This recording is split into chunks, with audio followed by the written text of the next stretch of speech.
Hey there, everyone. My other co-hosts are taking a couple minutes to get here. So I guess right now I'm the guest and the host. um, while we're waiting, let's check out my super cute. These are supposed to be cat ears, but they're pale pink. So I think they look kind of like pig ears. Um, I am going to go ahead and play our super awesome theme song now, and hopefully that will. Oh, look, we have Andrea with us. Hi, Andrea.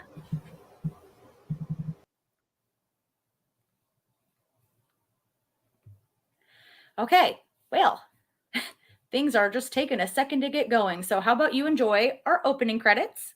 And maybe Kelly will be here by the time they're done playing. But if not, Andrea and we're enough for you. We are. We're a whole lot of person, and we'll have plenty to talk about. So, cue credits.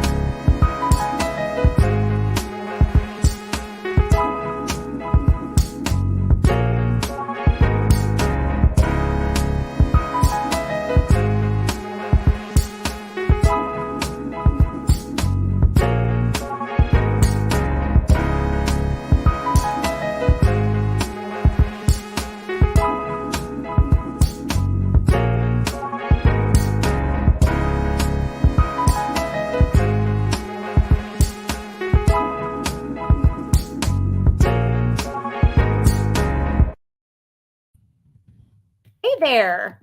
1 second. Just checking on one of my fellow co hosts. Welcome to Cosplay Cafe. I'm Crayle, one half of Phoenix Sisters Cosplay. And this week we are serving up a steaming hot cup of cosplay, talking about body neutrality and how it interacts with body positivity and cospositivity. So, just to get us started, I'm going to talk to you a little bit about what body neutrality is to begin with. So, I actually started digging into this because of a meme I found on Facebook about how, in a way, being neutral is actually a little more revolutionary than like loving something about your body.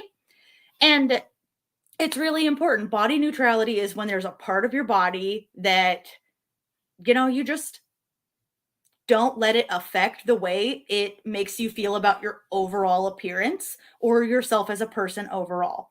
The example in the meme was, I don't think that my stretch marks are natural tattoos or tiger stripes. I don't have to think they're beautiful. I can just not care. And that's so important to positivity because being positive and loving your body has to be authentic. You have to be honest with yourself. And I'm probably never going to love my stretch marks or my acne. So telling me that I have to love every single thing about myself, think my acne is beautiful, that my stretch marks are beautiful, in a way is like telling someone that they have to love themselves before other people can love them. It's just getting in the way of, positive feelings in the same way that someone can love you even if you're not always perfect at loving yourself. I can still think I'm beautiful even if I don't like the way stretch marks look on me because I am neutral about them instead of hating them so much that they just completely get in the way of how I feel about my body as a whole. Um, just a reminder, you are watching Cosplay Cafe, and we are sponsored by whycosplay.com. If you hit the description for this video and go to the link, you will get 20% off, which is a hefty discount on your next order from Why Cosplay. They have really awesome cosplay, mostly the body wear, but they've got other stuff too. So definitely check them out. And we have also, let me find a way to put it up on the screen here. I'm drinking tea tonight instead of my usual coffee. A coupon for you from the generous folks at D&T. That's the letter D, A-N-D, TEA. Take a screenshot there, or if you go to our Facebook page, we've got some posts about it with a copy and pastable coupon code that gives you $5 off your next order, which is also very generous. We have really great sponsorship partners and coupon buddies like D&T here at Cosplay Cafe. So, and I want to give a little bit of a heads up about when we get to the guest submissions for this episode. our prompt whenever we ask people to send us photos was send us a photo where you feel like you have a flaw displayed, but you were still able to move past it and love the photo anyway. Andrea, Kelly, and I, when we put any of our photos up or, are discussing, we're going to talk about specifically the things that we think are flaws on our body, but we're not going to do that for our guest submissions, partially because we don't know what people think the flaws are. So many of the photos, I looked at them and I was like, I have no idea what they think is wrong with this photo. And that's another thing about being neutral about your body is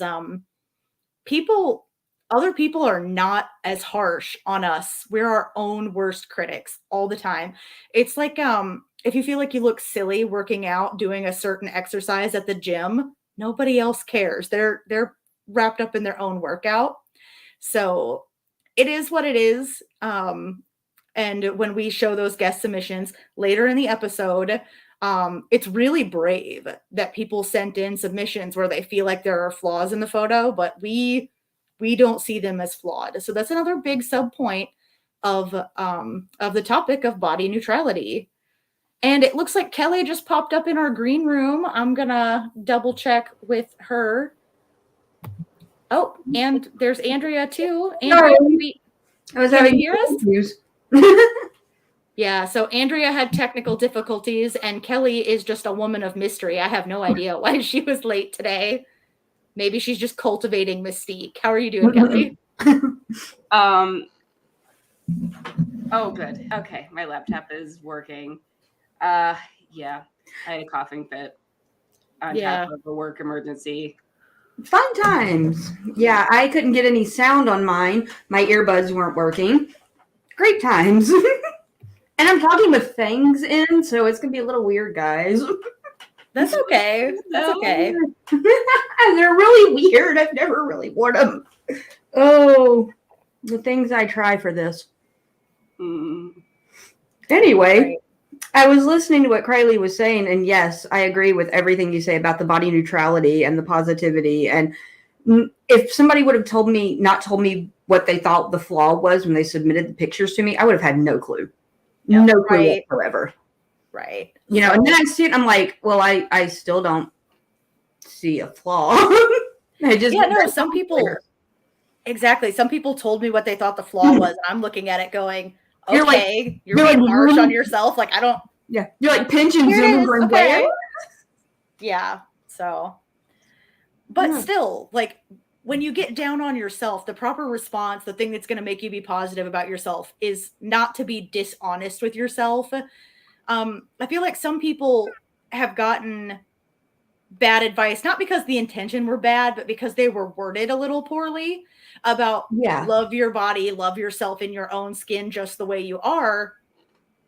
That means don't try to change the stuff you don't like. Pay attention to the stuff you do. It doesn't mean you have to, that you're never going to be able to love the way you look if you don't like the things that you think are your flaws. And, the funny thing is, like, when I was getting these pictures, a lot of people, they're talking about, this part of my weight or this, being heavier. But the thinner cosplayers get just as much body shaming as the plus size. So, it's not, there's no person that is exempt from it, I think is a good way to put it. Somebody's always going to be like, oh, you could have done this better. And you're like, well, give it a go then, and let's see what happens. Do it yourself. Right, do it. And I'm glad you wanted to do this topic because it is a touchy subject for a lot of cosplayers, no matter how long or how little time you've been doing it. Even when you have a lot of people trying to be very positive, you still have that one person that's going to put that little earworm in, and you're going to be like, well, maybe it wasn't good enough. Maybe I was fooling myself. And then you just have to go, no, I did it because I love it. And that's why I'm doing it. Right. Kelly, are you doing okay? Yeah. My computer froze for a minute. Okay. I just wanted to make sure you weren't like trying not to cough. If you have to like drop out of the stream for a minute and cough some more, we're not going to judge you. Last episode, I had to mute several times because I was dealing with a residual cough from being sick. Right. Okay. Yeah. These are so weird, y'all. I'm like, feel like I'm slurring my speech.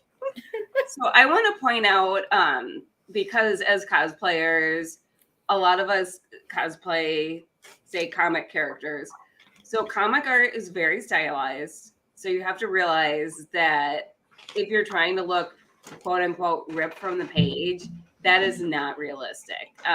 A lot of artists do not draw to human anatomy and how human anatomy works. So especially the older stuff, like the if you're trying to emulate the 90s, early 2000s, nobody's built like that. It's like, hold on, let me just take the bones out of my legs. Yeah. So, Who needs those extra like 4 ribs at the bottom? And the same thing goes for Disney princesses. Nobody is built like that. Nobody has a 14-inch waist and is 6 feet tall. So, and I have to point out something about Hollywood.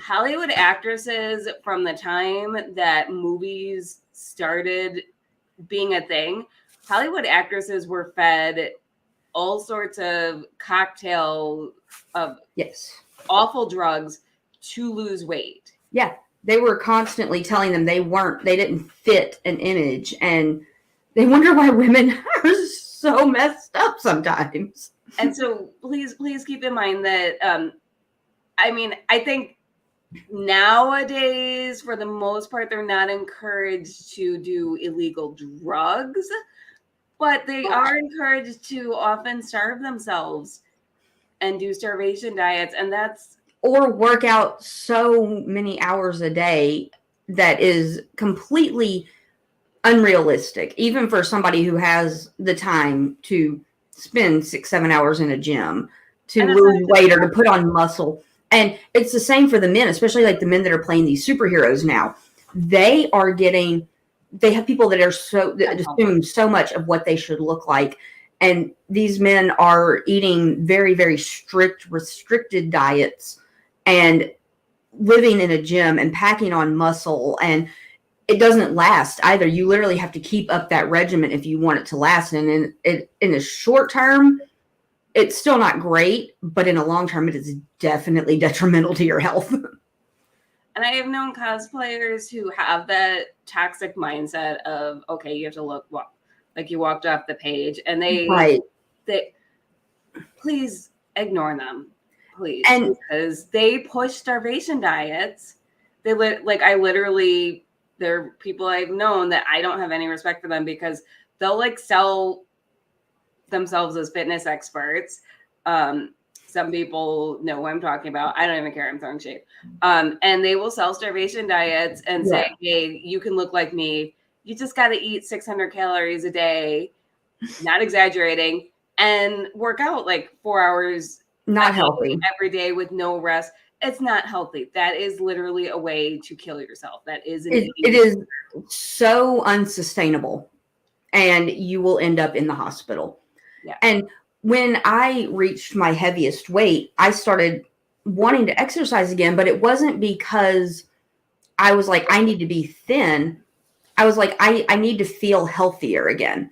And I do a lot of work with children. And I'm like, once again, I don't need to be thin to be around these children that I'm working with, but I want to present a healthy mentality to them. If I'm dressed as a superhero, I'd like to be able to say, hey, take care of yourself. If you want to be a hero like me, then take care of yourself, eat right, exercise, stay hydrated. But I don't think, and especially with kids, they don't look at us and go, oh, why is that princess a plus size? Or why is Supergirl a little bigger? Why is Captain America not super ripped?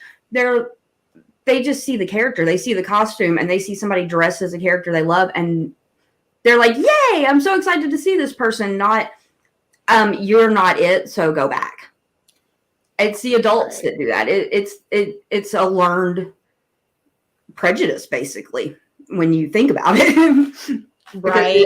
We're saying that this person doesn't fit like beauty standards, but beauty standards are literally different across the world anyway, no matter cosplay, models, actors, everyday people. So you can't even say it's a beauty standard. Exactly. And so I used to power lift. Like I would lift deadlift more than my body weight up off the floor, then lower it back down. And then you drop it just that last couple of inches because you don't want to be a jerk, but don't be that guy. Thud, right? So hear thud. And whenever I was flagging my my workout buddy, because I was cosplaying Wonder Girl all the time, would be like, do it for Wonder Girl. We weren't saying I had to like look a certain way. It's Wonder Girl has like some pent-up rage issues. Wonder Girl, the Cassie Sands Mark Wonder Girl has some pent-up rage issues. She's very active. She has tons of energy. And it was just like, push just a little harder because that's what Wonder Girl would do, right? Like it made me feel strong and awesome. And if I thought I looked better at the end of the week or the end of the month or whatever, gravy, you know? And not that I was eating gravy at the time. I was doing like a low carb thing. You can't take those from me. I'm going to consume my carbs. Carbs are... Yeah. I remember somebody going, you know, if you want to lose weight, you need to cut out bread, pasta, and rice. And I'm like, well, I'm just going to be fat. What are you supposed to eat? I'm like, I'm just going to be fat because those are staples in my diet. You're not taking that from me. I did that for a few months and then ended up in the hospital with a migraine that wouldn't go away. So, not good. Not good. Like, you know what? I think I'm going to eat this stuff anyway. Mm-hmm. My youngest brother is like the best encouragement when it comes to working out because he knows I love my sugar. I love my Dr. Peppers. And he goes, exercise a little more than you take in. Don't change what you eat. Maybe minimize it. He said, but if it's something you love, don't take it out of your life. He goes, because then you're just going to be miserable. Yeah. And I like that because my brother is a workout fiend. He's in a run group. He runs 5Ks. He runs, half marathons. He's working on marathons.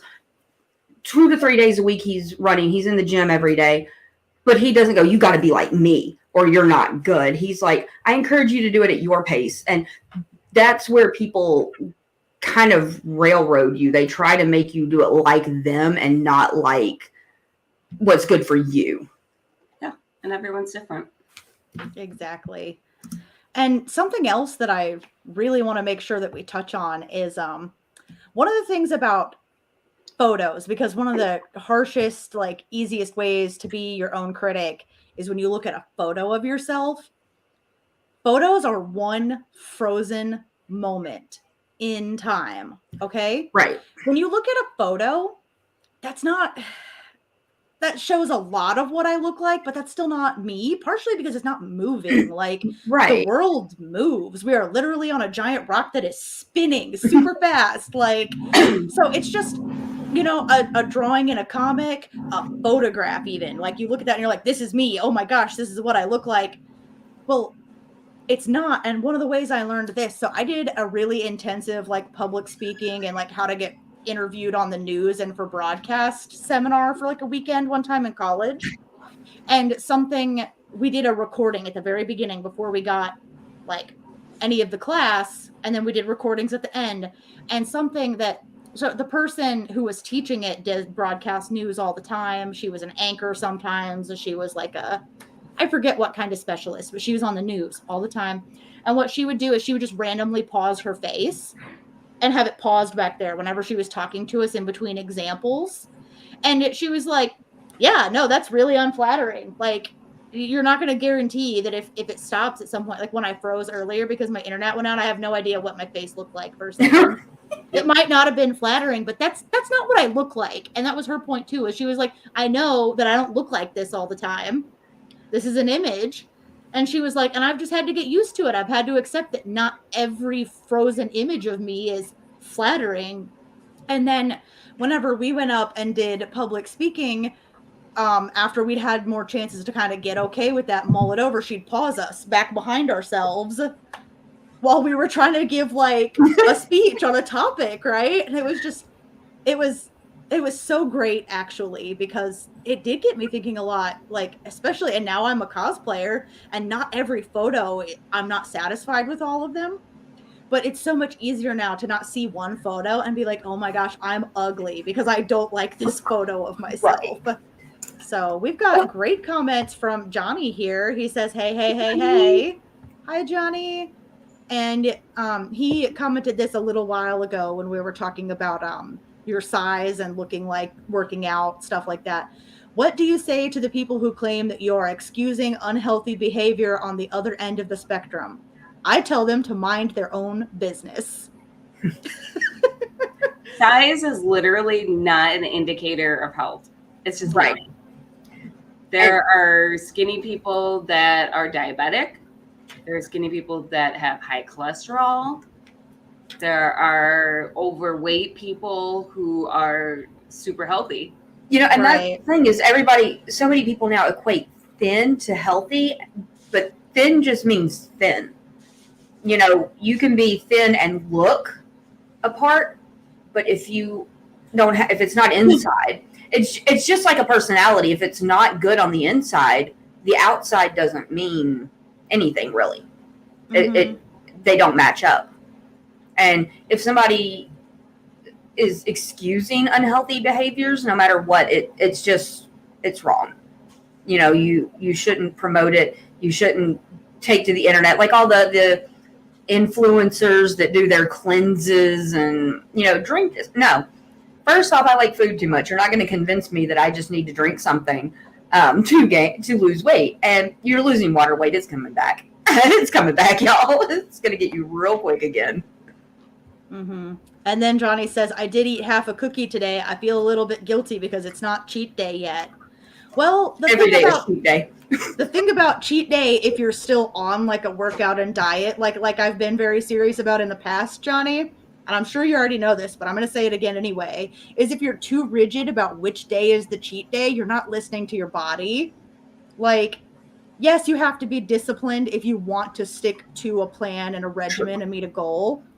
But there's a level of over rigidity that like wrecks your mental health. Like, half a cookie does not undo your whole workout for the day. Half a cookie does not undo your self-worth at all. Not at all. And like, Johnny, you're a very handsome guy, okay? Like, I know you've got goals right now that you've been working towards with like your workouts and your dieting and stuff, and you're doing and it's awesome. Great. You've had a great go. I hope you enjoyed your half a cookie. I hope you eat the other half on cheat day.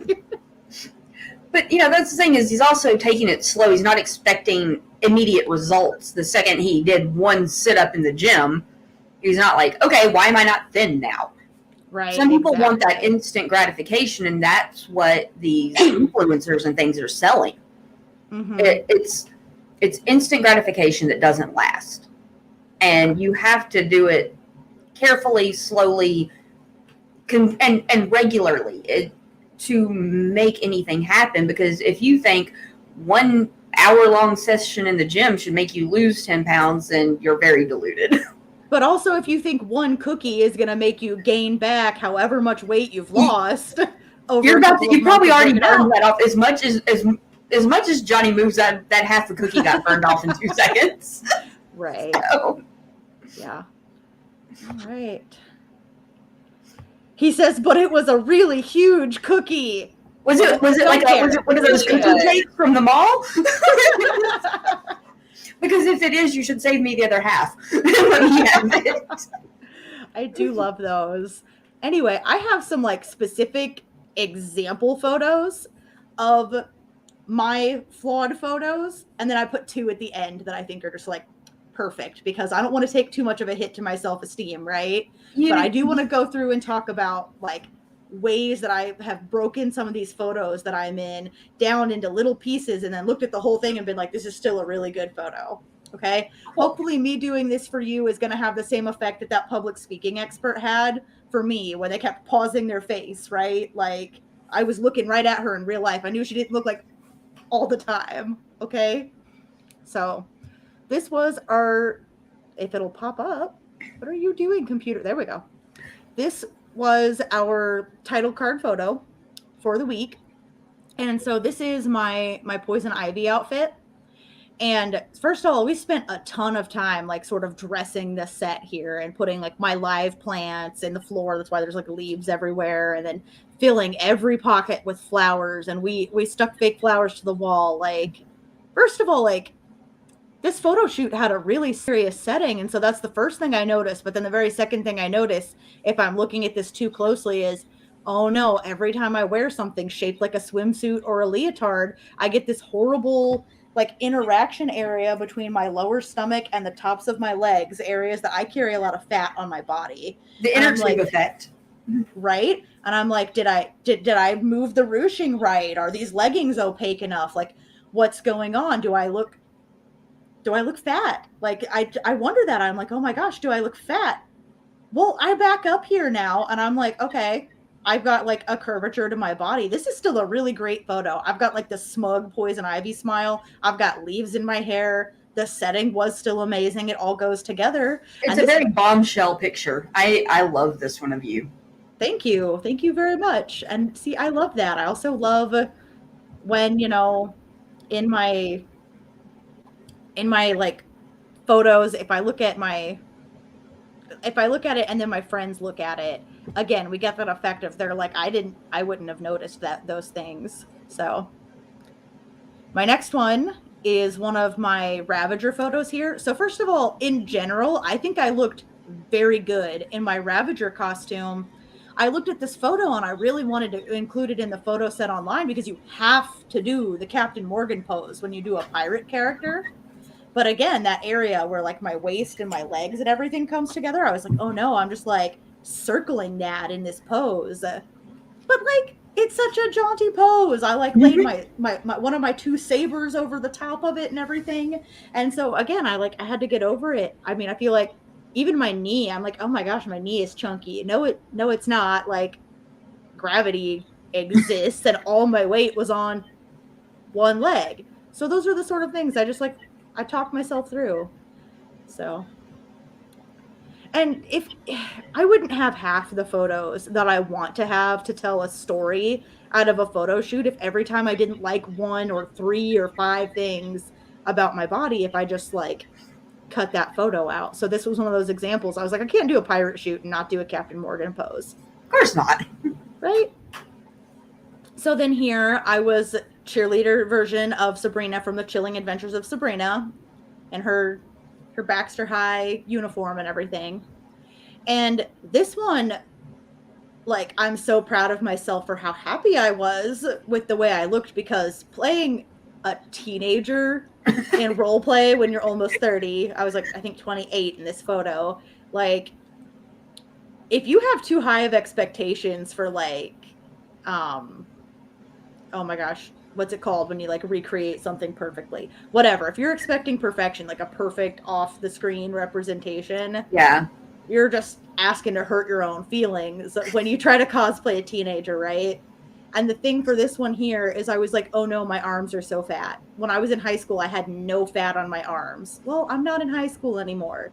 Nobody really believes that I'm Sabrina from the Chilling Adventures of Sabrina, so they don't have to believe that I'm a high schooler either. Like, the point was I got the character across, and this is like a quintessential cheer pose. Oh yeah.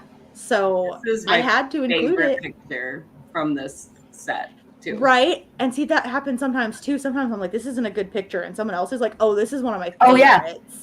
I mean, I think it overall, like, seriously, is a beautiful picture of you. Like, you're from your face and everything, the pose, you just kind of have this ease in the picture that you're like, yeah, I'm a cheerleader. Like, you kind of have it.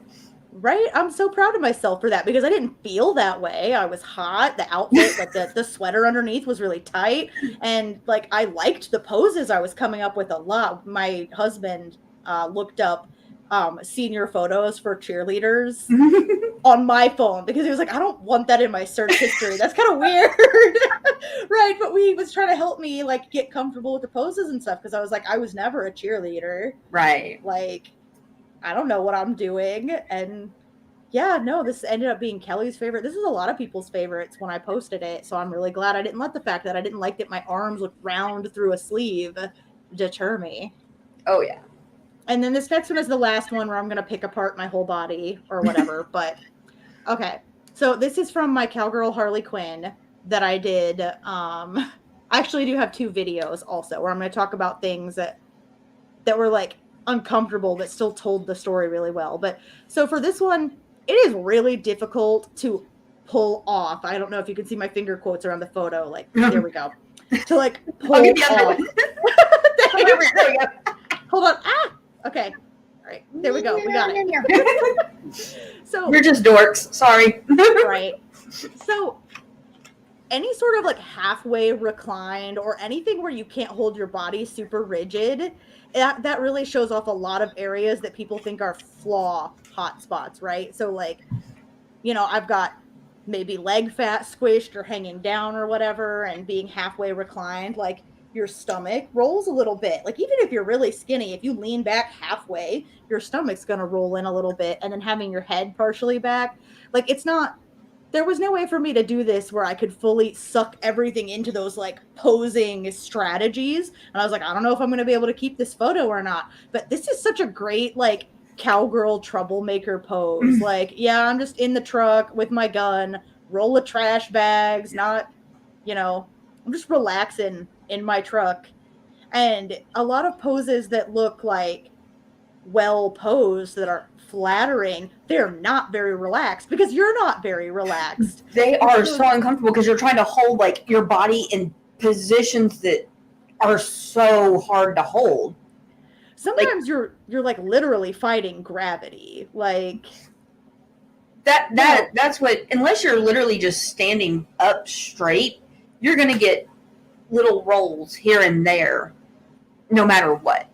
Because you're human and flesh moves, guys. It moves. It wiggles.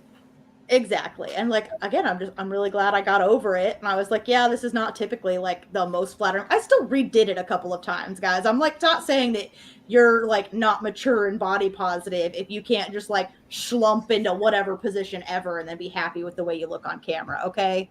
I'm not saying that. I still tried 3 or 4 different things until I was happy with it. Oh, thanks, Johnny. But like, your photographer is going to get to it. So David took most of those photos. He took all 4 of those photos, actually. Yeah, I would say a pretty good photographer there. Mm-hmm. Yeah, he's a pro now. Like he really is. But you can compromise with yourself. A lot of neutrality is about compromise. It's I didn't like this, but I did like that.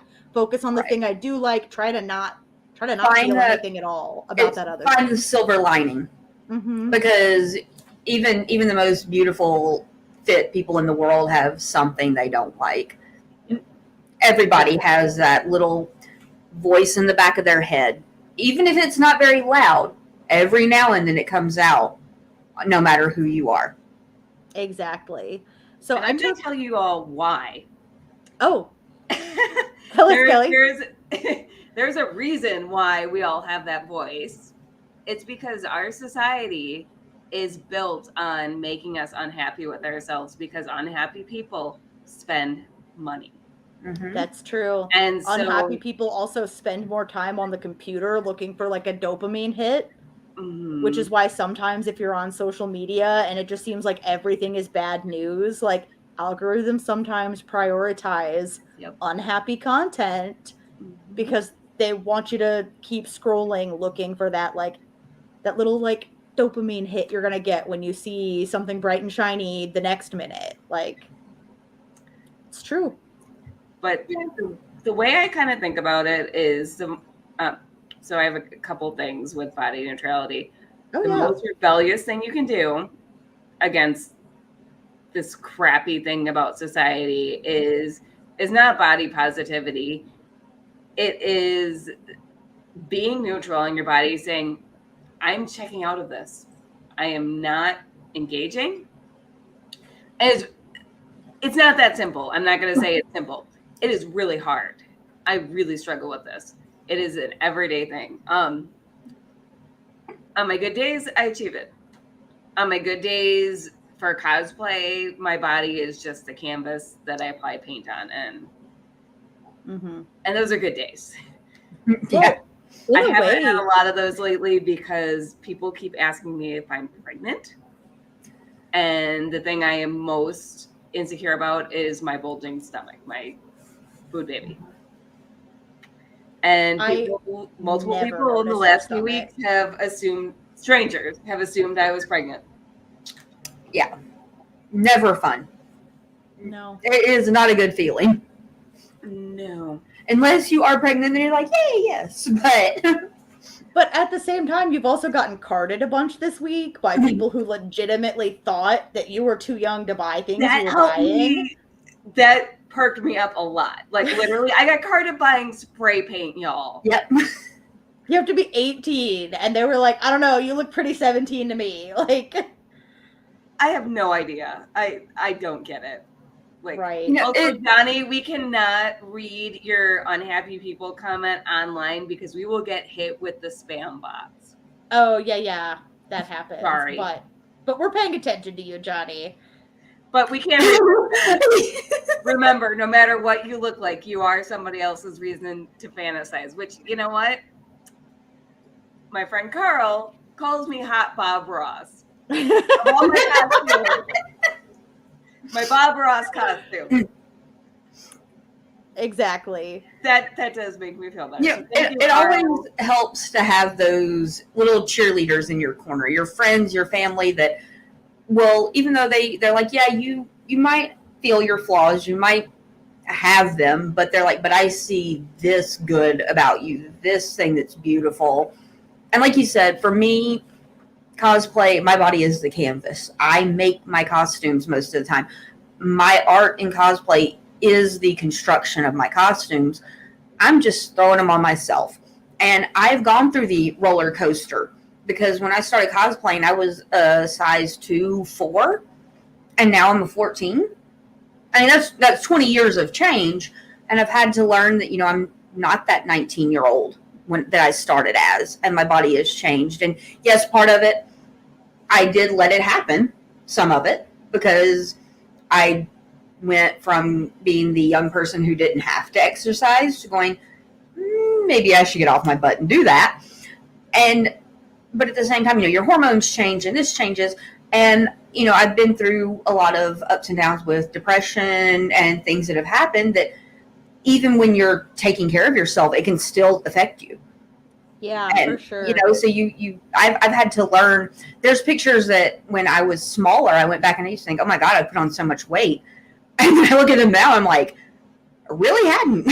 But, at the time, that's where my brain went. It went, you had to go up a size in pattern making and you gain weight. And, it can be a shock to have to change the image of yourself inside your head, no matter what the change is. Yeah. When I went up from I don't even remember what sizes, it wasn't that big of a change in body, but I didn't realize I had gone through it until Kelly and I did a photo shoot of Wonder Woman and Wonder Girl where I wore the midriff top, and the photos came back. They were gorgeous, and all I could see was my stomach. I was like, I'm so unhappy. Like, I don't know if I can make these public. Our photographer unpublished every photo of me until I had time to adjust. And then I was like, okay, there's one that I don't want to go back up there. Like, I felt dramatic a day later. I was like, what? Like, I would never look at this photo of another person and be like, oh, like there's something gross in it. Like, we are our own worst critic and enemy. Yeah, but also as a shock, because I just hadn't noticed that my body had changed. And that's another part of body neutrality, is if you accept the fact that the picture of yourself that you have in your head is not as important as it feels. You can get okay with things over like a relatively short amount of time sometimes. But like Kelly said, they're selling us to hate ourselves, especially women, and want us to feel like we are not perfect. We don't fit in this little box, and that we don't look like what society says we should look like, when in reality, it's not even society saying that. It's a handful of people trying to sell you something. Right? Women's razor commercials were the worst in the early aughts. Like, it would be like a woman and a man about to have an intimate moment, and he touches her leg, and there's like a tiny bit of stubble that you can't see on screen. And like, he looks disgusted and she looks embarrassed. I'm like, don't let this be you. Buy this brand of razors. It lasts longer. And it's like, that guy clearly does not care about you. If he can go from being in the moment, like, why are they showing this on TV before 10 p.m. to suddenly, ew, I touched a bump on your Oh no, leg. people grow hair. That happens naturally. Yeah. We grow hair. Unless you have alopecia, we grow hair. Right? That's what But it's wrong for you to have alopecia too, because the hair has to be in the right places. And again, when I say wrong, I mean according to like marketers and people trying to target people who are self-conscious about having hair loss that they didn't ask for. Like, I actually follow a makeup artist on Instagram that she has alopecia. So like she shows you how to do it, and she does wear a lot of wigs. But before she puts the wigs on, I'm like, oh my God, she is absolutely gorgeous. Like she is rocking, not having the hair, and she puts wigs on. I think she still looks gorgeous, but I'm like, oh my God, if I would go out with that bald head and be like, check it out, because she looks amazing no matter what. But if wearing the wig makes her feel better about it, that's great too. Right. Johnny is once again, it's a feminine thing. People think women are supposed to have this long, flowy, soft hair, and some women don't want it. Right. Johnny's sharing some really personal stuff here with us. He says, I went from 189 pounds to 450 pounds, back down 240 pounds, but I still see that 450 pounder in the mirror. Wow. That's, again, one of those results of being our own worst critics. Sometimes the image of ourselves that gets stuck in our head is the most negative one, because that's the version of us that society is like, you have to act, you have to change that, you have to do this and this and that. And so of course sometimes that's the image that gets stuck. I had a reverse problem. I got hit by a van when I was in 12th grade, like in 2010. My head went through the windshield and they braked so hard that I hit the pavement and bounced. And so I had multiple concussions in a short period of time. And I just lost tons and tons of weight. I had no appetite. I was having to like drink Pedialyte shakes in between my meals. And even when I could make myself eat, I couldn't hold any weight because I was just getting sick all the time. Like everything was wrong with me for a while. And I remembered looking like healthy enough that I was still like strong enough to go climb a tree or whatever. And then suddenly I was like skeletal. And, this was like shortly after puberty for me. And I was finally excited about looking like a woman in a lot of ways. Like, again, those like societal pressures about what being a woman is. And then it was like it all got taken away. I was just a scrawny, bony kid again because I lost so much weight. And, it hurt to look at myself for a while. Sometimes I look back at my prom pictures and there's a photo of my arm, my hip, and my arm is just like a bone and then another bone. And I'm like, oh, I know that was not healthy. And then I look at that photo and know that there are some girls out there with like anorexia or bulimia or things who are as thin as I was then, who still look in the mirror and see themselves as fat. Like self-image is complicated and it does not always work in our favor. In fact, it rarely does. It takes work to have like a healthy self-image, regardless of what your body looks like to other people. Oh, yeah. And then Johnny also said, oh, trust me, Andrea, men feel the same pressure. They just don't express it as publicly as women do, but we feel it. Yeah. And I believe you 100%. Definitely. Oh, yeah. With the guys I've known in my life, like, and, I use my family as a lot of examples, but I'm extremely close to them. And they're the people that I experience a lot of this with. And my brother's Scoot. When he was younger, he was really short and he was stockier. And he used to think, oh my God, I want to be short and fat all my life. Then he hit a growth spurt. Scoot is now 6'2". And he's built like our grandfather was, who was 6'6", built like a linebacker. Scoot's a big guy. My other two brothers are thinner. And Scoot used to be like, oh my God, I'm the fat one in the family. I'm like, but do you know how many people think you're the most attractive of all three of my brothers? They're constantly like, oh my God, Scoot's so cute. Scoot is beautiful, like so attractive. He's handsome. And whenever he gets down on himself, his wife will just go, so you're saying I settled for the ugly fat guy? And she's like, so what are you saying about me? And, you have to have somebody that will also make you laugh about it, because they can try and give you that positivity. But if they're not going to be willing to, help you laugh through it and find a way to be able to accept it, then they're not really helping you. Because, like laughter is literally the best medicine. You can feel horrible, and you get down mentally and you find somebody that makes you laugh and you forget about that negativity for a minute. And even if it's for a minute, it's gone. And you feel so much lighter when it's gone.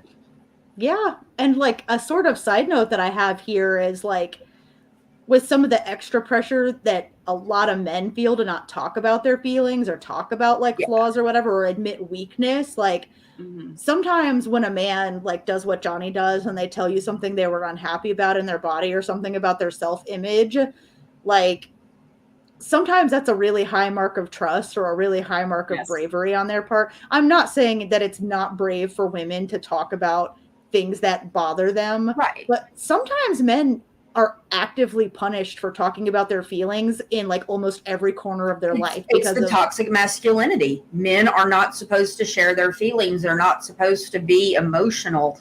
When I know more men that show their emotions very, very quickly and outwardly than women.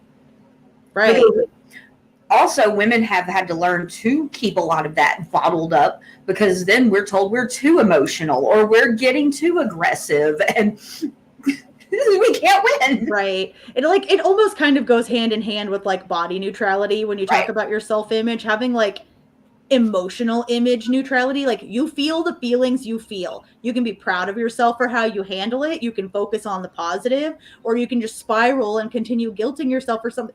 Emotions, like we don't make emotions. Emotions happen to us and inside of us. Like the same way body hair just grows on your body. You can choose to shave it. You can choose to live with it. You can choose to be proud of it, depending on like what your perspective is and what the situation calls for. External stimulants are so much a factor in how you feel about yourself. Because you can literally sit there and pump yourself up all day at home. You walk out the door and you hear that one little negative thing and that can turn you all the way around. Yeah. And people don't even realize that, like you said, it can be passive.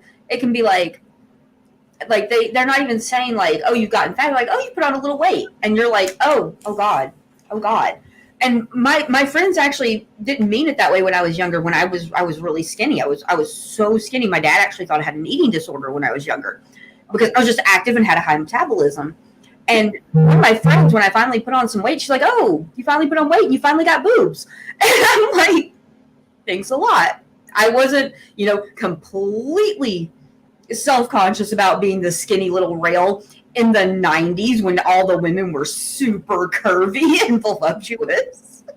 And then you're like, oh, it's like, you didn't mean it. You're like, oh, you don't look almost unhealthy. But it kind of came out like, oh, thanks, guys. Now I'm not sure how to feel about that. Right? Yeah, no, I had a guy compliment my my Dark Phoenix suit one time and tell me how happy he was to see like a fuller figured woman in a spandex suit. And I know he had like the best of intentions ever. Like, thank you for being proud. Right. And I knew that I looked good in the photo. What that did instead, like, I already think he might have been self-conscious about like calling attention to my weight and figure. Suddenly I had this moment in the reverse where I'm like, did I not look good in this suit before? Like, was I too skinny to do? Are my old photos of this like really No. I had to take it down for a second where I was like, was I too skinny to wear spandex 2 years ago? It's like, was this spandex a thing? It was a nice compliment, though. I remember that guy. Right. The way he worded it was very tasteful. Oh, and that's the thing is, we're once again told if you're over a certain size, you're not supposed to wear that stuff. The first time I put on a superhero suit when I was literally at the heaviest I had ever been. And it wasn't just spandex, it was stretch pleather. And I did Psylocke. And I was so worried and so self-conscious. And then I walked around the corner at the convention back up to Scoop's booth, and Brad was sitting with him, and my brother just goes, "You came around the corner." And I'm like, "You nailed it." And I'm like, this is coming from my super fit little brother. And I'm like, he thinks I did an awesome job. Nobody else is judging me but me. I'm just kind of like, oh my God, I'm like almost 200 pounds and I'm putting on stretch pleather. Society tells me I shouldn't wear this. Right. So, I've had to fight that image going from being smaller to larger. Yeah. Me too. And again, some of that too is just you have to accept the fact that your body is changing all the time.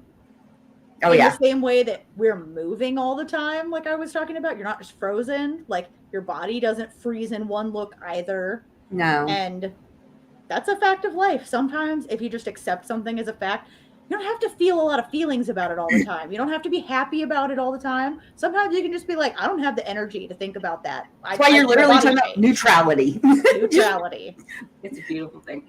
Johnny, I am on board with you starting a spandex and boots fad for men. Also, throw in some capes. Yes. Capes. David, Cloaks, spandex cloaks, suit, cloaks. capes, boots.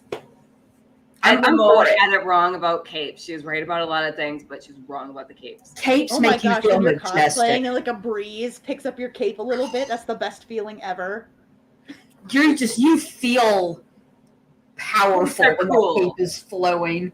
Yeah. You can't help it. Oh my gosh, it is 9:51 in my place. So I want to show you the videos because I wanted to talk about, even if you accept that you don't look the way you look frozen in a photo, sometimes you don't like a video of yourself either. And so I have 2 super short clips. Here's the first one in Cowgirl Harley, right? And Kelly and everybody who's watching, they're like, oh, that's adorable. And I'm looking at them like, No, but they're like, great. I can't tell the story I want to tell without these clips. So here's the first one. Find me out where the corn and the cotton grow. Way down south, cracking bones, slamming dominoes. Welcome to the wretched blind side of cold rodeo. Boss hog, I'm a dog, I'm a Billy Goat. Down by the riverside, down by the riverside. So like, we don't get hit with copyright from YouTube. we shouldn't. It was It's 20 short. seconds, and it's TikTok credits the artist, and it should be okay. But like, so I look at that, and I'm sure most people who are watching that are like, it's down by the riverside. It's a cowgirl version of Harley. She's gonna go, have an adult beverage like down by the riverside or whatever, and like you have to get there, and it was down a steep downhill. So I was like, it is literally like down by, it's a pond for me, but close enough. And I'm sitting here looking at the back of it, and I'm like, oh my gosh, my butt is huge. And then we pan the whole costume. And one of the other things about this costume is that if I didn't tuck the shirt in to show the rhinestone belt, it was really missing. First of all, it was missing the white in it for the black, white, and red everywhere except for on my eye. And also, like, that country bling thing, I feel like is something Harley would really latch onto as a cowgirl. Andrea, are you muted? Oh, no, you're not. Okay. No. I was trying to not talk. I had muted for a second. Oh, okay. Because All right. the door opened and we have a visitor. So, like, there's 2 things in that video that I'm like, oh, I don't really like the way that looks, but like, I can't tell the story I'm trying to tell with the clips if every time I don't like 1 or 2 things about my body, I just decide to not make content. And so it comes up again in the next clip. Hold up. Pose, yeah. Pose, yeah. Pose. I am photo shoot. Pose. I am. And again, like, I wanted to tell a story that was like, Harley, we're not just here to drink all day. You're working. This is a photo shoot. I thought that was like a funny little, like, 15-second, it's 9 seconds, a little 9-second story to tell, right? But like, drinking, it's really hard to hold your face in like a flattering position. And it's even worse because what I was drinking was sour apple flavored, so I'm making like a sour face at the end of every clip, right?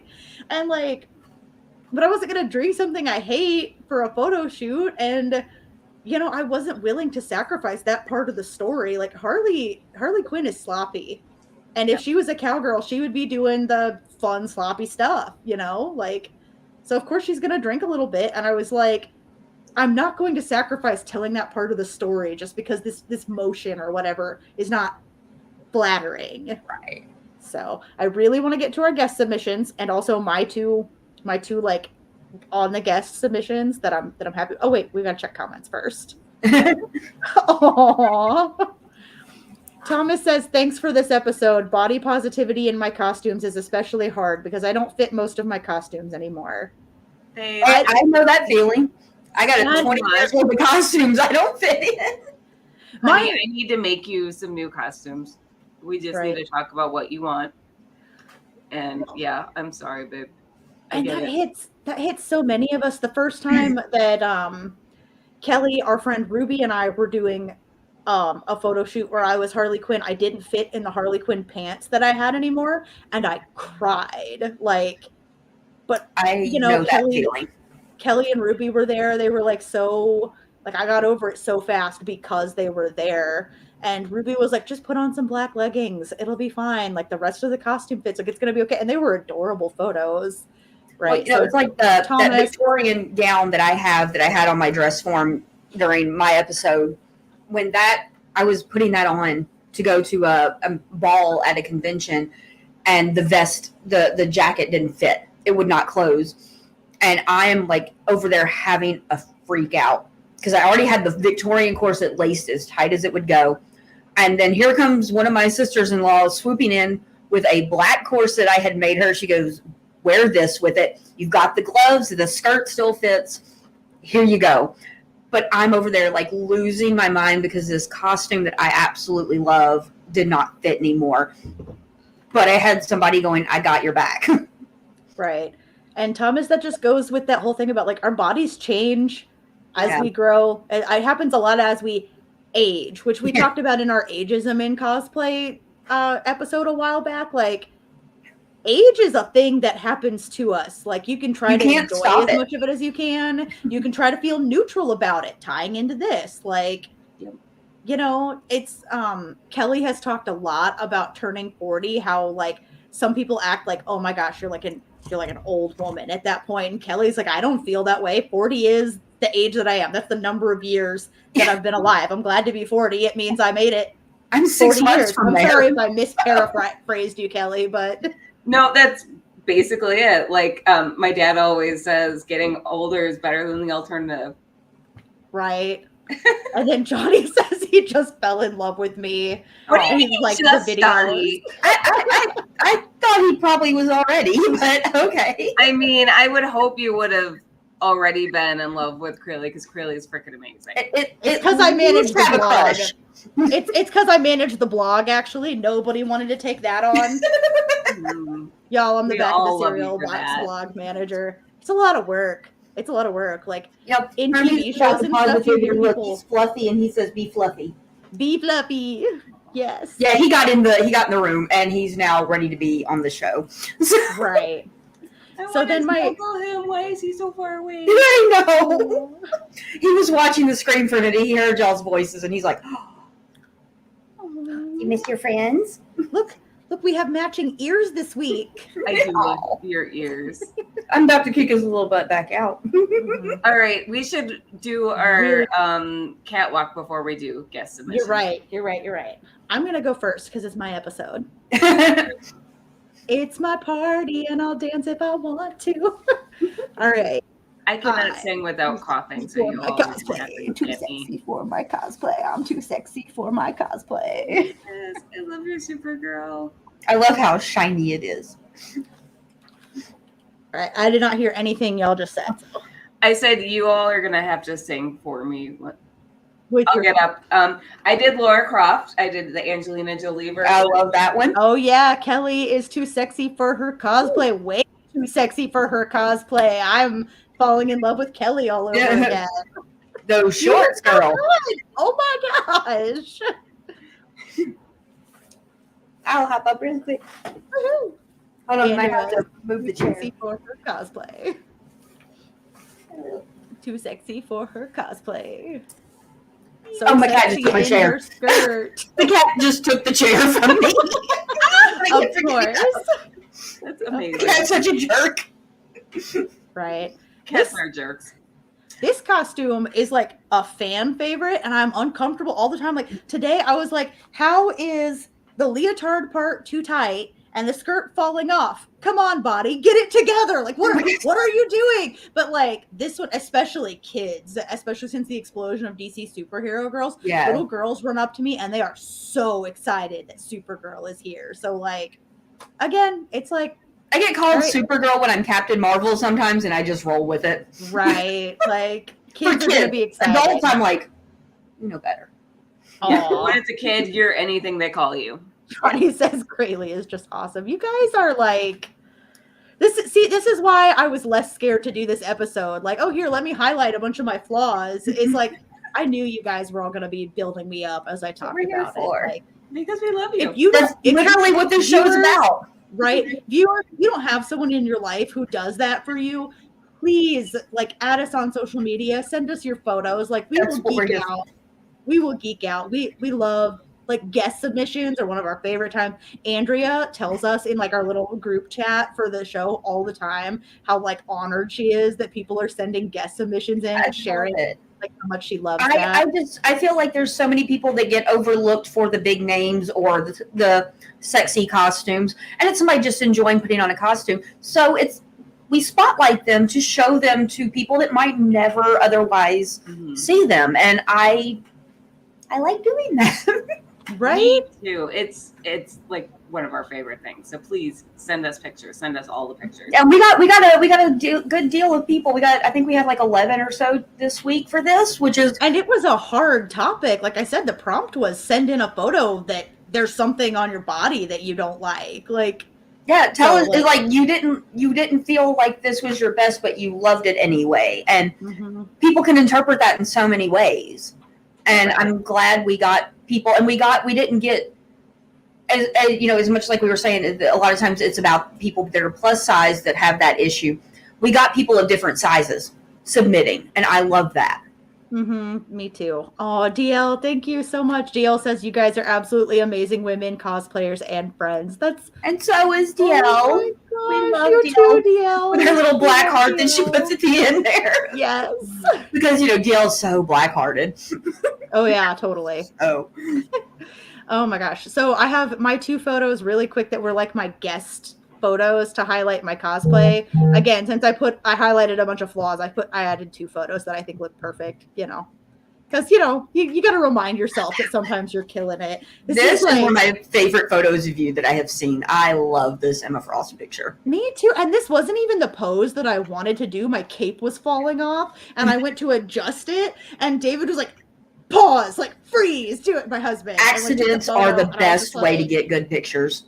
Right? And, like, my hair was covering the diamonds, and I was like, David, I wasn't ready. I told you I wasn't ready. Like, it's covering part of the diamonds. And then we took one the way I wanted to do it. And, like, no, I should have listened to his instincts. Like, the hair over it actually accentuated the diamonds instead of, like, just making a big photo flash glare on them. Like it was just a flawless photo. Sometimes I take a flawless photo, guys. And if you have a flawless photo, don't be afraid. Don't worry. You're going to sound egotistical. Just be like, I look perfect here.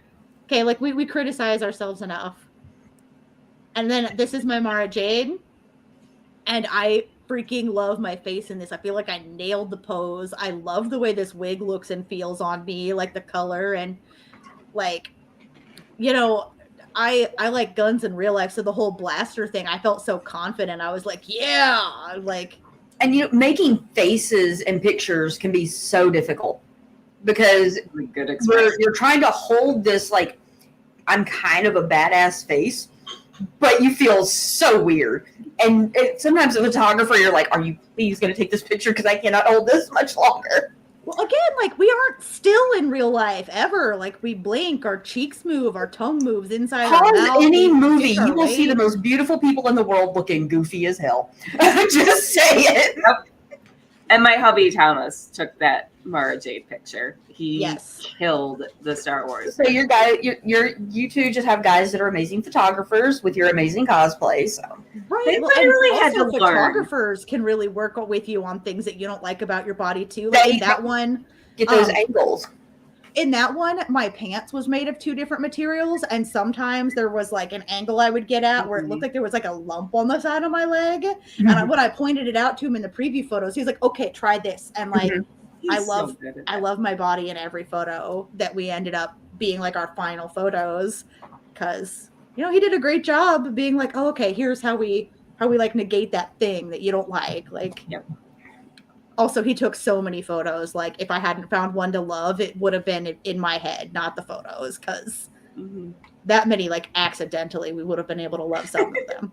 It wasn't an accident. Okay, Thomas is really great at taking cosplay photos too. He is really good. Yep. All right. Guest time. All right. Time. I'm really bummed I didn't get like social medias for some people, but I have their names at least, so I can give there. This is Jade Sneed. I actually got quite a few from the Memphis community this time, so this is pretty cool. Oh, yay. I love it. The detail on that costume is beautiful. Yeah, like I can see it. It's so pretty. Oh my gosh. And the wig bit like right in the middle. I don't know what this is not one of the ones where a person told me what they thought the flaw was. I honestly have no idea. I just think she looks amazing. Right? Also, we're not going to say. No, we're what not the going cover to. is. I mentioned that before you popped on, Kelly, like as like a disclaimer right away, because I didn't want anyone to hear me talking about flaws in my own photos and be like, are they going to do that to the guests? Like, oh no, wait, this is about positivity and neutrality. Are they going to tear people apart? No, but I do, again, just I'm reiterating, like a lot of times Because when you might get come in flaws, it's late. obvious. We don't want people to think we're going to tear down people now. Yeah. Yep. So we're not going to do that. But like I'm saying, like other people can't usually tell anyway. No. Oh, this is beautiful. Jade, or no, excuse me, that was Jade. This is Zaria Stone. And this costume is pretty freaking amazing. When you get into it, the detail on it is really, really pretty cool. Oh my gosh, yeah. Like just like I just keep looking at it. There's something new to notice every time. Oh yeah. Like I was looking at it, like I kept zooming in on it, like, God, there's so much happening and I love it. I don't know where to look first. Sierra popped into the comments to say, sorry I'm late. That's okay, Sierra. You can hit the replay. Yeah, we know you can always hit the replay. Support us all the time, so. And Johnny says, oh wait, this isn't a cosplay contest? No. No. That's reserved for the stage. Of course, this is Harley. So awesome. Julie McDonald. I love it because the smile is actually her mask. Oh. If you zoom in on it, it's her face mask. Because this was from earlier this year. I wouldn't have even been able to tell. I was like, how is she doing that? I know, like, it took me a minute. I'm like, I zoomed in. I was like, it's a mask. Oh, okay. I was like, because that is a wild smile happening there. Right? Oh my gosh. Yeah. And then we've got this one here. Valerie, one of our buddies of the show. Oh, yeah. Looking amazing, as always. Like, Valerie is one of the most talented people. Oh like, my it's gosh. ridiculous the level of detail she puts into her costumes. Looking gorgeous. Okay, and I have done this pose before where you like crouch a little bit, and it is so hard to hold still. Like this is you almost need like one of your hands propped on something to keep you from like wobbling in the pictures. Right. I can't tell you how many times I've been trying to pull off this pose and like had to like almost fall, and then you got to start all over again. The worst ones I used to do were the poses from Bleach when I was soy fun. I'm down in like these martial arts crouches, and people are like, or I'm going like doing like the 1 foot up, like I'm about to take a kick, and people are wanting to take it. I'm like, I am on 1 foot. I'm going to fall over. So, like, please don't. And there's Sierra. There she is. Our lovely Sierra. Her username is Quartz Kitty, and like her Power Girl. Oh my god! I'm like, I look at that costume. I'm like, whew. Yeah. Right. So I don't think I will ever be brave enough to wear the Power Girl costume in public. I'm gonna do it someday. But Sierra rocked it. I'm gonna do it soon. Very soon. I think we have another Power Girl in here coming up later too. This is Willow. I love the she's got another Poison Ivy, like your picture earlier. Oh my gosh, yeah. I love it.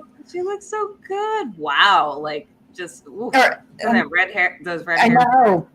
Let me get. I might have said her name wrong because it's Wendy. Excuse me. I was saying Willow because we've got Willow coming up. We do have Willow Wendy. coming up. We were just talking about the other Power Girl cosplayer. So yeah, yes. But I love this, and like I said, we got people of all sizes, which was really cool because some people, no matter what, feel insecure when they put on a costume. Mm-hmm. It's not. This wasn't just about how people think that plus size people have problems. Everybody feels weird putting it on and going out there, putting themselves out there for strangers to look at. And I think I love her Poison Ivy. I think it's absolutely fantastic. Again, the way Poison Ivy is drawn or looks in like a movie, like you have to be neutral about something because it is just that's not a realistic look on anybody. So like, there is a love comic, what you love. There's a comic with chubby Poison Ivy that I love. Like she's gorgeous, and I forget what it is. It's a futuristic. I think it's a Harley-based comic, and oh my gosh, I'm gonna look for her. Okay, You real look quick. it up while we finish the guest submissions. This is our friend Charlie, St. Louis Superman. And again, I looked at this and I was like, what is the problem here? I don't the flaw, air quotes. I don't know, If because you're that listening- pose is amazing. Right. If you're listening only to the audio for this, every time I've said flaw, I've used air quotes because we think we have flaws, but I'm looking at this like Going where? amazing. Right. He did talk to us some about how his photographer helped him with this pose. Like he put a lot of work into the pose for this photo. Yeah. So It looks that was- amazing. it was pretty great. It does look amazing. This is my friend Ashley, and she has gone through like being the beginner cosplayer when I met her, and girl's a bombshell. Let's just put it out there. She's a bombshell. Mm-hmm. And she makes amazing props. Like that's where she found her love of cosplays in her prop and armor work.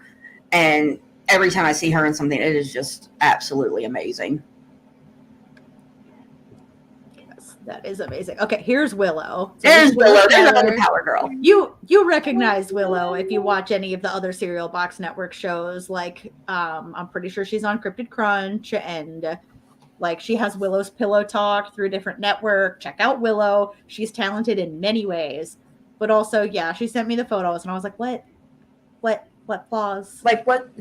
What? Whenever I see her do like her pinup hairstyles, I'm so jealous because I cannot do that. Right. Oh my gosh. The Ice Cream Queens. If you guys watch Ice Cream Queens, their hair game on that show is. That's why I wear wigs. And their makeup game. Oh, Oh my gosh. Yeah, Lauren. those When she's ladies like are so glamorous. I just they're- can't.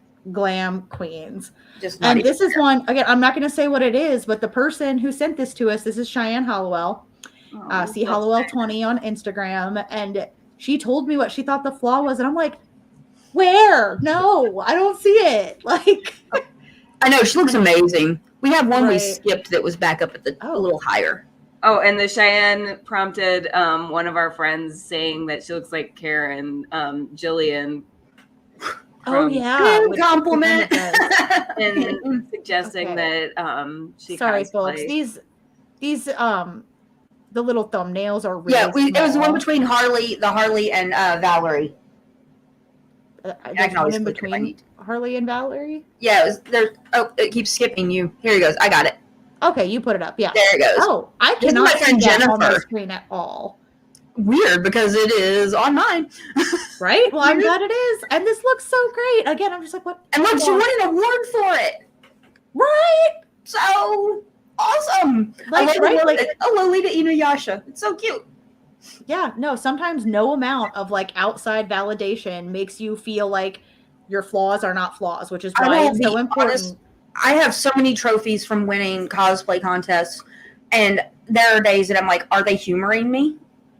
I've had that. I'm like, well, was I the one that they're just like, we'll be nice and give it to her? And I know it's not, but you can't help but feel that way sometimes. Folks, Johnny just dropped a bombshell on me. He says, I actually hate my Harley. Okay, well, that means one. Okay, if you haven't seen Johnny Quinn, Harley's like Harley Go Quinn. back almost a year in episodes. We had him. Okay, we had him, but also like finding out that you hate that, like props to your role playing because you look so confident as Johnny Quinn. And Like, whenever he's wearing it, I'm like, you are the most confident person at the whole con. Not just in the room, but at the whole con. right? That's Like, what he was wearing a year ago when I met him in person for the first time in the Covington Comic Con. And he was rocking those little sequin shorts. I'm like, go Johnny, okay? yeah, like, oh my gosh. I mean, sometimes like you should cosplay for yourself, but sometimes it feels nice to know like if you have like a popular character, you're doing it a little bit for other people too. Like it's not weak to want some outside validation. Right. It's Mhm. healthy to be able to like self-validate and self-actualize. But people need other people, and people love and enjoy the Johnny Quinn character. And Okay. I tell people when we cosplay, we are doing it for ourselves, but we're liars if we say we don't want people to take our picture. We don't want them to recognize us. we might not need it, but we enjoy the people It's that okay. validate what we've done. It's Don't okay think we to look want cool. it. Like needing it, like on a really deep level, can be unhealthy, but it is okay to want it. A little bit of attention. Right? It's human nature.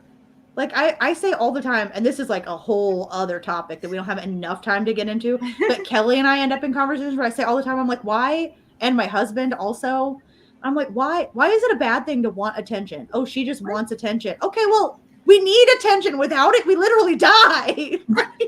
I mean, you know, it's a different thing than you want attention, and it's great. It's when you want no one else to get attention that it becomes the Right. problem. Exactly. Love you, Johnny. Johnny's got to go. All right. Bye, Johnny. Love you. DL said that Sierra is absolute perfection always, and I agree. Sierra recently posted something like, how intimidating do you find me? And I was like, a little bit. And she's like, oh no, how am I intimidating you? I'm like, it's not what you do. It's that you're so beautiful and talented. And Her we're planning makeup to eventually skills. do a photo shoot together. And I'm a little intimidated at the thought of like standing next to you in photos.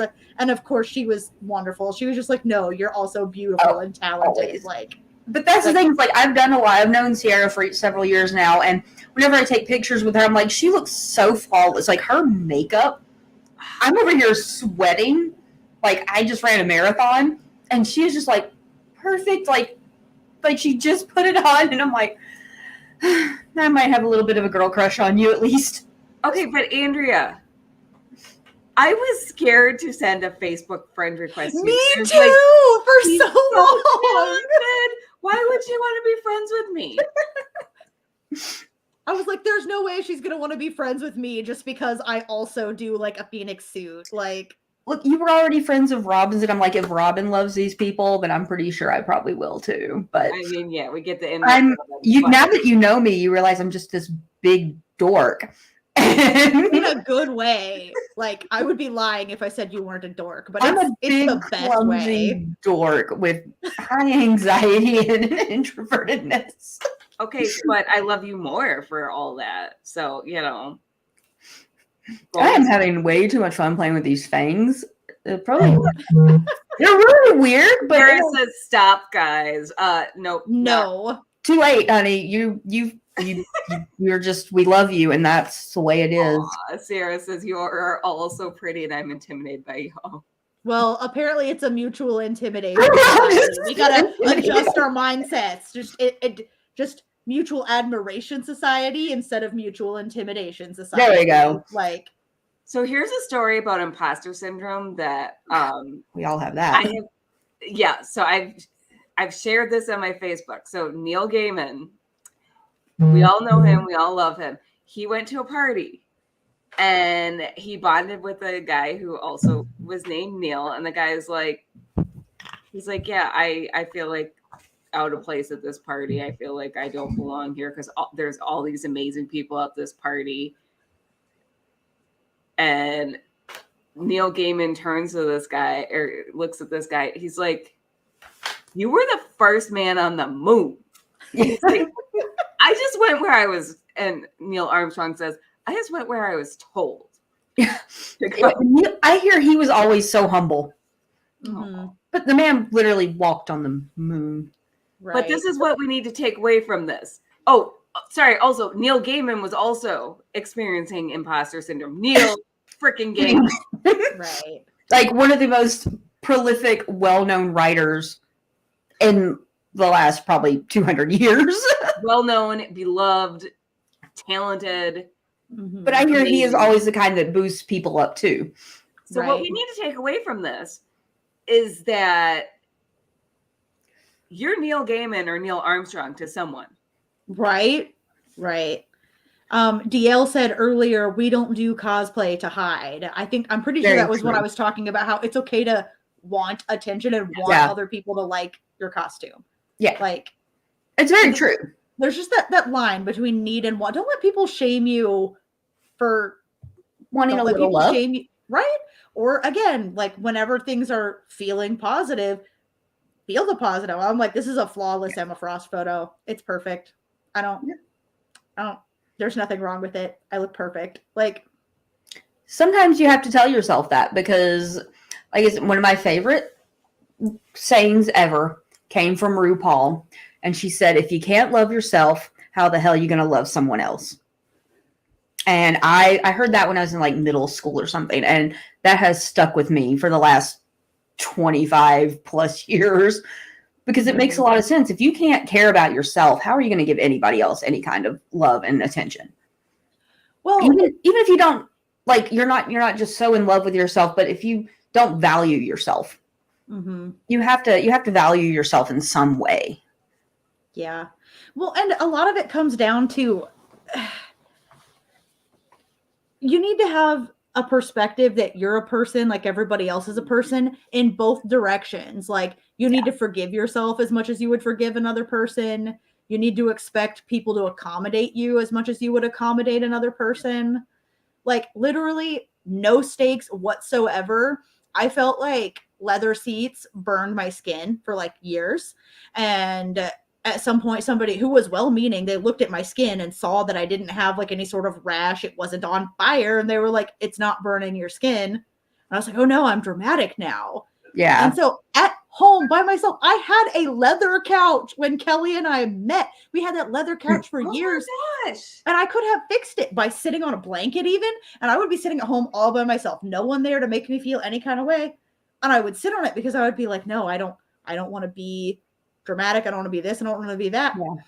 And then finally at one point, like, someone else didn't like the texture or something. They were like, oh man, my leg is sticking to the couch. And I brought them a blanket. And I'm like, why am I not affording myself the same courtesy that I would any guest in my house? Like, I want them to be comfortable. I deserve to be comfortable. So we forget to do that.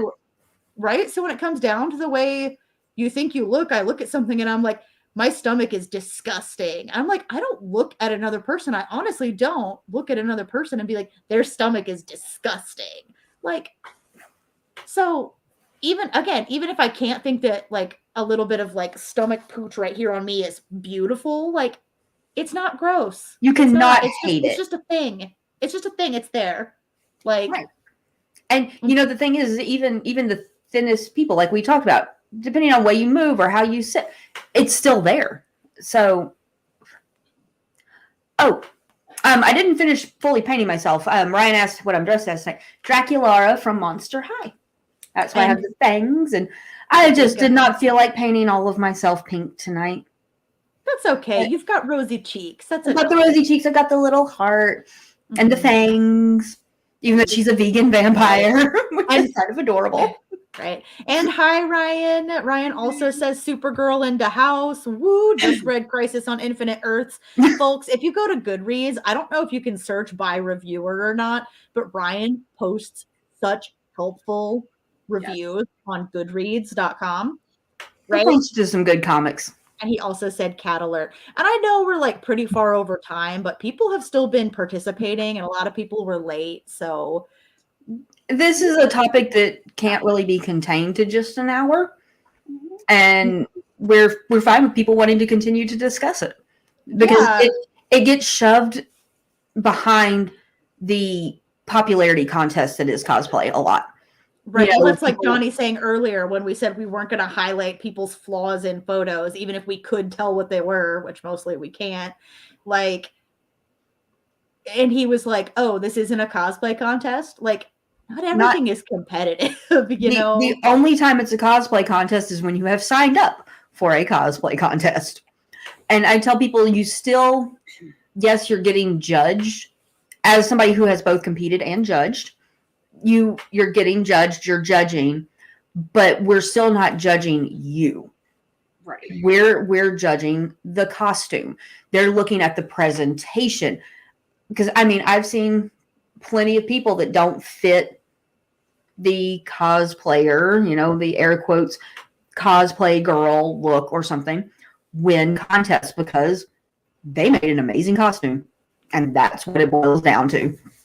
And that's the only time it's a contest. It's not a contest when you see somebody dressed as the same character on the floor. Or I hate when you made our post, we never do the who wore it better because they wore it different, not better or worse. Because once again, kind of over women tearing each other down, especially because it is like Johnny said. Yes, the men still have those issues. They still get body shamed, but it's so prevalent with women. And a lot of people equate cosplay more to women. It's starting to become more balanced, but it's very rarely, oh, let's put this Captain America versus this Captain America. It's, oh, well, this Black Widow was better than that Black Widow. It's so much more of that. It's not saying the men don't get it, because they do. Everybody gets it, unfortunately, but the women do get it a little stronger. I think part of that comes from a societal expectation. So people think that men cosplay to enjoy themselves, but that women cosplay to get men and sometimes other women's attention. Again, it comes down to that, like, shaming people for wanting to have attention paid to them. I make the costume because I want to make it. I don't care who is into it or whatever. I'm not there to try and catch somebody's attention. Right. So, and I mean, especially when you start to see some of the people that do give the attention, they're not the ones you wanted it from. Yeah, no. No, I have some stories about that at cons. Folks, okay, like, first of all, I do want to put a couple of Ryan's comments on here. He said that all of us are awesome. And thank you, Ryan. We love you so much. You're awesome too. And then said that Comic Books The New Class is next week. Shameless plug. That is at 8 p.m. Eastern. Go to Comic Books The New Class on Facebook or YouTube. I also host that one. So, if you show up to Cosplay Cafe even a little bit because you enjoy my commentary, even just like a smidge, like, you're going to love Ryan's commentary and you're going to love my commentary. He is very charismatic on screen. He can hold the show completely alone. Kelly, you have to be over 18 to buy spray paint. LOL JK. How am I going to get these costumes done if I'm not old enough? You're going to get either a fake ID or get somebody to go buy it for you.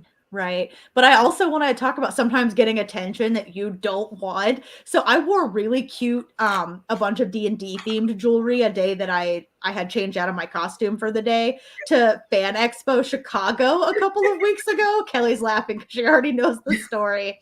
I was just like, so I was at a booth for hand-poured, hand-sanded, hand-painted custom resin dice where a single die was $7, wearing earrings that had D20s hanging from them. Okay, and like, first of all, let me just preface this with, I don't care if you just think dice are like a cute aesthetic and you don't play D&D or tabletop RPGs, okay? I don't care. But if I were posing, I feel like $7 per die is enough commitment to your fake geek girl persona. But I had somebody treat me like a fake geek girl. Literally, he walked up, and first of all, like, I'm trying to make a purchase. So this person was also being rude to the vendor because he wasn't buying anything. He comes up and he goes, "Oh, I see they're almost sold out." I'm like, what's almost what? So apparently earlier he had taken a TikTok video of this person who makes D30s, and was trying to like account for her success in selling them. No, she's selling them because they're unique, and dice goblins are going to be like, I don't own a D30. Okay, like, she was smart, and that's why they were almost sold out, not because this guy made a TikTok. And then he looked at his like 20 followers. I mean, maybe he did have a lot of followers, but don't walk up to some vendor and try to like claim that you're responsible for their success, okay? And then he looks at me as we're trying to finish the sale. I'm trying to give her money, okay? And he looks at me and he's like, "Oh, I really like your earrings." And I was like, "Yeah, thanks. I ordered them from this chainmail artist who does some D&D themed stuff, whatever." And trying to go back to the sale. And he goes, "So do you actually play D&D?" And I'm not assuming that he necessarily has like bad intentions, even though he's not making the best impression right away yet. Where I was like, "Yeah." And then I tried to go back to the sale. I was like, "Yeah, I do." And he goes, "Well, what's your favorite character to play?" And I just kind of froze for a second because like my favorite character is my character. And you can't know my character because I made it up. So I'm not understanding the point of the question. So I'm literally just like, did I misunderstand? Like, did I mishear? Is he asking me about like my favorite like Critical Role or other like D&D podcast character? What is What is Or maybe going he's on? like, are you a mage? Or are you this? Right. Or So that? that was where I finally went. I was like, do you mean like what's my favorite class to play? And he went, sure, or that. And literally put his hand on his hip, was like, sure, or that. Because At D&D which point I'm is wondering if he all original characters. have a, Right? right. And I was like, well, so right now, my favorite class is the class I'm playing right now because I've kept the same character alive in it for over 2 years in the same campaign. It's a sorcerer mixed together with this homebrew princess class that we found on like some D&D Beyond homebrew. And he turned around and walked away. Like as soon as it was clear I knew what I was talking about, he turned around while I was in the middle of it and walked away. Yeah. Because the bro didn't know what he was talking about. And see, I've had that. Question to ask. I've had that in comic shops and at comic conventions, and literally, you know, in there, talking to somebody while I was dressed as Dark Phoenix, and like a few minutes into the conversation, this guy goes, "Well, you actually know what you're talking about." I'm standing in front of Scoot's booth with Brad sitting next to me. My brothers are just over there like, "You done wrong, bro." like if I was doing this for attention, okay, whatever, but I'm not dressing up to get another comic nerd's attention. I'm doing it because I like this outfit and I wanted to wear it. To get men's attention, it would be a lot cheaper to just get a mini dress and go to a bar. Yeah. Right. Like, yeah, I'm like, look, bro, you probably couldn't afford to support my cosplay habit. Nope. Sierra says, I've been shamed multiple times for doing sexy cosplays just because I'm full figured, not even because of the fact that the character themselves is sexy. Yeah. And that is BS. Like, it is so awful. Like, cosplay is for everyone. Okay. And every version, you do the version that you identify with. You do the version that makes you feel good. Like, so. And everything Sierra wears looks amazing. So God, they were wrong. Right. I just, that's not okay. No, that's not okay. If you bring that energy to our show, we will give you the boot. You will be basically commented out by the other people. They will shame you into just leaving because we don't take negativity. I also may track you down on social media and bully you. Right. Well, I like some people with we will Liam Neeson this, okay? We will find you. But some people are negative to other people because they feel negatively about themselves. Yes. I'm not saying that's an excuse. That's not an excuse. It's not an deal excuse. with that if that's your issue. But they have something underlying that makes them be ugly to other people. Right. Like if you're on the receiving end, my point of saying this is if you're on the receiving end, you probably need to remember that it's not actually about you. It's about them and how much they feel like they suck in whatever way. Right. So, and nobody should have to feel that way about themselves, but you also should never have to belittle someone to make yourself feel better. Right. That's just, that's the worst way to boost your own self-esteem. Right. And Ryan is joking, obviously, by the laughing emoji where he says this show should have ended 30 minutes ago, but also 32 minutes ago. Thank you, sir. Right. But yeah, I do feel like we should probably start wrapping up just because, I mean, especially if you were only expecting to be here an hour and you've stuck with us. Thank you so much. We always appreciate you sticking around when we ramble on for too long. Right. But, yep. So. Well, Crayle, since you're the guest, we need to ask you the question. It is so awkward being the guest on your own. It was. Okay, Kelly, you're the next one since I've been it and Crayle's been it. You're next. I figured that was coming. Okay, Crayle, what is your advice to new cosplayers? My advice to new cosplayers is to find your people like, Kelly, Andrea, and me. Find like the positive people who are there to help you through it. Like it's heavy on my mind right now because we're talking about body neutrality and cospositivity, but like I would never be as good at cosplay if I hadn't had other people there building me up when I felt like I wasn't good at it or like I just wasn't prioritizing making time for myself and to have fun. And then positive people in my life like made sure that I was getting the most out of this hobby. find your people that, like, we're out there again, even if you don't know them in real life, reach out to somebody like us, like somebody with like a show, something. Find your people who are gonna build you up when the little voices in your head are mean to you. Okay, that's my advice. Like, people out there are gonna enjoy what you do, so find the people who are helping you remember why you do this. Definitely. That's perfect. And hey, you know, like you said, if you need us, you can always find us all over the place. So we have a we will link tree accept for friend that. requests. We'll accept friend requests, follows on Instagram. We'll private chat with you if you need somebody to talk to. I have a lot of people, they'll send me messages and they're like, I'm sorry for bothering you. I'm like, first off, I love cosplay way too much to feel bothered by anybody messaging me about cosplay. But some people, like you said, they don't have an in-person friend to talk to. Mm-hmm. And they need somebody, even if it's just a stranger on the internet, who will build them up. Because I've met a few through cons that stay in touch with me through my Instagram, and they're like, you know, I don't have any friends here that do it. And, you know, I get down about it. I'm like, well, if you ever need somebody, I'm literally here. I am the con mom. Come to me, and I will remind you why you do it and tell you if you've lost that feeling to take a step back. But find your people is probably one of the best pieces of advice we've gotten.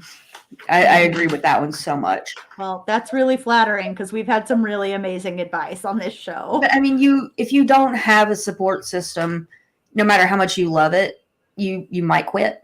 And I came very close to it when my best friend that I cosplayed with for so long moved to Japan. When my other ones started vendoring more, so we weren't cosplaying together. And, you know, a lot of the people I did it with were gone until I joined the volunteer group Cosplay Memphis, because I am a social person with my cosplay. I need to do it with friends and family. And when I lost the people that I did it with all the time, I was like, is this still fun? Well, I'm so glad that you found Cosplay Memphis, or we wouldn't have found you if you had. Well, that's how me and Robin met. Yeah. So, and, you know, because through that, I got to meet more people that were into it and using it for something different. And to the point, I'm one of the board of directors members for the volunteer group now. Right. 2 years ago, they asked me to do that. And I'm like, y'all really think that I do enough to do this? And, you know, so find your people. And it might be hard. It might, especially if you live in like little towns, because I know some people that they live in those towns where the only place they have to get any of their resources is the internet. Mm-hmm. But internet friends are real friends too, guys. Yeah, they are. Right. Andrea and I didn't know each other in person for the longest time. We were still friends. I will fight anybody who went, oh, she's not really your friend. Guys, I met Kelly and Crayle face to face for the first time back in March when they came and stayed at my house. Right. Tell me, and I didn't kill them. So nope. None of us were weird, creepy internet killers. Right. Internet friends have been my friends for like 20 some years that I've never met in person, but they are real. They're friends. They know your personal secrets. They know your ups, your downs. They've had your back through the good and the bad. They're still friends. They're great. It's like when people used to have pen pals before the internet. Right? Like, hi, Val. We love you. Yep. Val says, but that way I get to see you for a few minutes live since my D&D session ended early. So your D&D session ended just in time for you to hear me talking about how I got accused of being a D&D poser. That is perfect. Right. She also says, Thomas, oh, how I feel that. Thomas earlier was talking about how his costumes don't fit anymore. And that makes him feel sometimes negatively about his body instead of neutral about the fact that our bodies just change. Yeah. It's one of the conversations we had earlier. And so Valerie says, that's part of why I've been making so many new ones. And you know what? If that's the silver lining you put on something is, hey, if I don't fit into the old version, now's my chance to make it again, but like better this time or different this time. Val's had a career longer than mine. And I know that at least in the 20 years I've done it, I've got so many that don't fit anymore. And I look at him dreamily going, someday maybe I'll fit back into you. But at the same time, I go, I made that 10 years ago. What can I do now with 10 more years of knowledge? Right. And Sierra says my DMs are always open as well. So if you find the Quartz Kitty, it's KWARTZ Kitty accounts, and message her if you need somebody to build you up too. She will keep you positive. I try Message to all of promise us. you that. Yep. We want to be your friends. Yes. We're My like, kitties will be your friends. Let us we're like love in you. Mr. Rogers' neighborhood. It's great to be your neighbor, your cosplay Always. neighbor.